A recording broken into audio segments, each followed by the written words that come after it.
Pun demikian dari sisi maknanya, kan rukun. Ya, kita harus betul dalam membacanya. Gak boleh kita asal-asalan dalam baca Al-Fatihah. Ya, panjang pendeknya diperhatikan, ya, apa namanya, maknanya diperhatikan. Nah, ini rukun. Harus betul-betul kita memperhatikan. Minimal bacanya benar. Minimal bacanya benar, itu sudah dapat rukunnya. Ya, ini menjadi kewajiban. Menjadi kewajiban kita untuk memperhatikan setiap panjang pendek dari surat Al-Fatihah. Kan ini merupakan rukun. Ada tadi surat selain Al-Fatihah, maka hukumnya sunnah. Ya, hukumnya sunnah. Kita boleh membacanya atau tidak membacanya, akan tetapi membacanya lebih utama.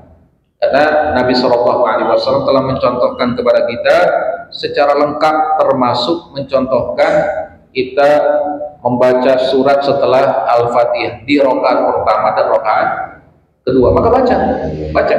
Dan kalaupun luput, misalkan, maka tidak berdosa dan tidak merusak sholatnya. Ya, cuma dia tidak mendapatkan keutamaan sunnah saja.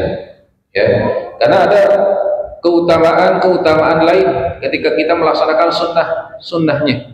Ya, sunnah dalam sholat membaca apa namanya, surat misalkan, atau membaca sholawat di rokaat kedua, ya, yang ada 2 tahiyat. Ini ada pendapat mengatakan sunnah, ada yang mengatakan wajib, seperti Syekh Albani mengatakan wajib, ya.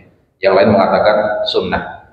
Dan sunnah-sunnah lainnya kita berusaha, meskipun dia hukumnya sunnah, tapi dia bisa menjadi pelengkap, ya, pelengkap amalan-amalan yang wajib yang kurang, ya, dilengkapi dengan amalan-amalan sunnah tersebut, seperti itu.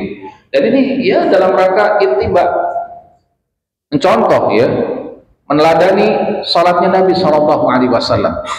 Nabi mencontohkan seperti itu, maka kita pun salatnya harus seperti itu, agar kita mendapatkan pahala sunnah, pahala lebih, melengkapi kekurangan-kekurangan yang ada pada apa namanya, yang wajib-wajib. Ini penting sekali.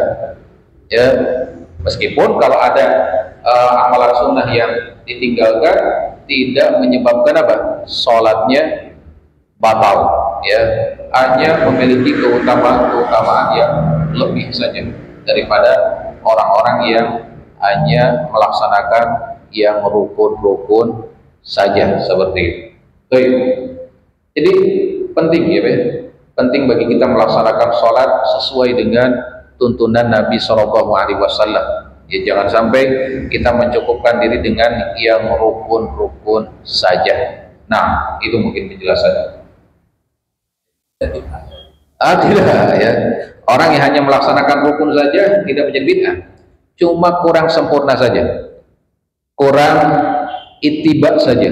Ya, artinya tidak mencontoh sholatnya Nabi Shallallahu Alaihi Wasallam. Masih sah sholatnya, ya. Tapi masa sih kita sebagai seorang Muslim tidak mau pahala lebih, ya, tidak haus akan pahala. Ini ladang pahala kita. Waktunya kita bermunajat kepada Allah, malah kita hanya sekedarnya, misalnya, hanya untuk supaya kewajiban kita selesai, seperti itu. Tidak, seorang Muslim dalam jiwanya ini ingin pahala, ingin apa namanya, pahala lebih, ingin mendapatkan pahala yang besar. Maka laksanakan sholat lengkap, sunnah-sunnahnya pun apa, dikerjakan, seperti itu. Banyak kan, kalau anak kecil mungkin wajar misalnya, ya, bacanya Al-Fatihah doang. Masa orang yang sudah dewasa mencukupkan diri dengan Al-Fatihah saja, misalkan, ya, nggak pengen pahala lebih, nggak pengen sesuai sunnah Nabi, nggak pengen ini dan itu, misal keutamaan lain. Nah, jadi hendaknya kita apa namanya, dalam ketaatan tidak merasa cukup dengan yang minimal, ya, tapi apa, ingin lebih, ingin maksimal dalam ibadah kita, seperti itu. Tapi ada lagi, Pak? Nah, silakan, Pak.